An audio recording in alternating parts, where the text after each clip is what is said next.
The last scene of Marvel's What If Episode 5 certainly is a shocking one that brings with it a lot of questions with little to no answers or build up to it at all. Now, whether this has payoff down the road in more episodes or in another season remains to be seen, but there's a lot to talk about and try to figure out what exactly happened and how did we get here and even why for that matter.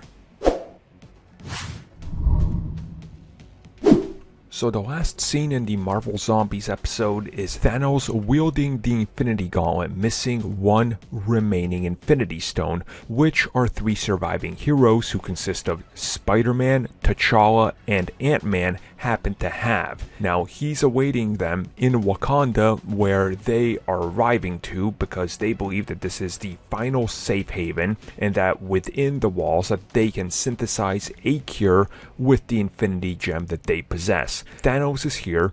He slowly lifts the gauntlet and lights it up, and then we cut to black. Now there is many questions to be asked here on how we got here and even why.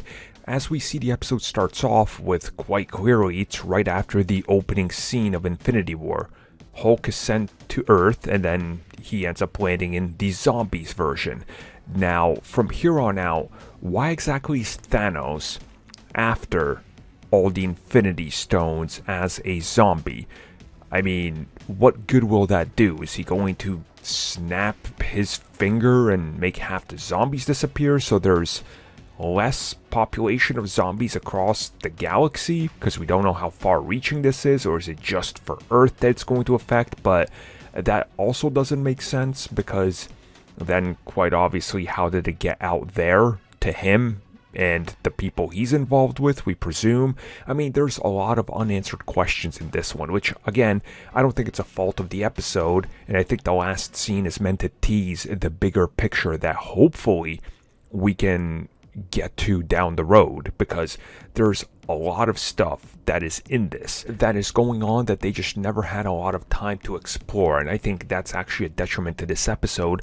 But hopefully with them building out an entire animated studio to work on stuff, this is something we get back to, and maybe this will tie in with everything that's going on with the overall picture, because if we just look at how everything is forming, the Cut Ultron episode that's going to be presumably in the next season with him kind of having all the Infinity Stones and everything, maybe it's picking up from this through the multiverse and we just don't see the bigger picture just yet. But overall, I thought that last scene really teased a lot and it leaves a lot to be desired, but I think that's their intention. So overall, I'm really hyped and excited to see where they go next. And of course, if you guys are members, make sure to stay tuned for the 5th episode audio commentary later today, and all members of any tier will be getting the first episode of What If. That audio commentary will be made available to everybody, so check your feed because it will be showing up a little later today.